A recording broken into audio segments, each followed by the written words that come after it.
traballando, como digo, nas tres tarefas fundamentais. Primeiro, os intereses das galegas. Os intereses dos galegos ante as dificultades económicas que cada día nos atopamos.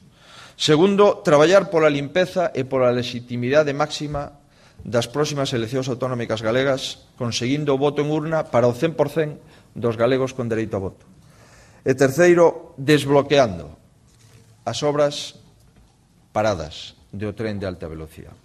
Creo que estas tres prioridades para os 64 parlamentarios que formamos a primeira forza política de Galicia son tres prioridades que a maioría das galegas e dos galegos nos demandan. E nós, como partido da maioría, temos que saber respostar ás inquedanzas da...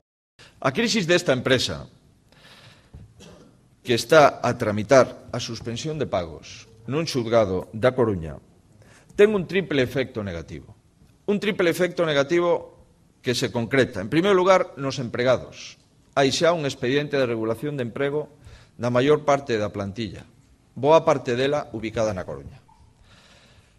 O efecto negativo das persoas que mercaron unha vivenda entregando unha cuantía a conta e que non son todavía propietarios de esa vivenda.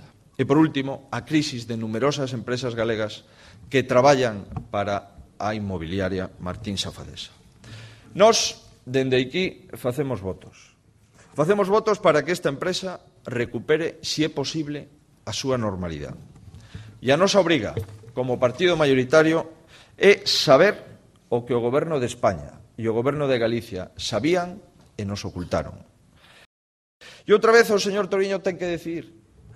Ten que decidir entre a dignidade de Galicia ou o temor reverencial a señora Madalena Álvarez e o Goberno Socialista de Madrid. E é fácil. Eu lle propoño que decida a favor da dignidade e do respeto a Galicia e en contra do temor reverencial do seu partido e da señora Madalena Álvarez.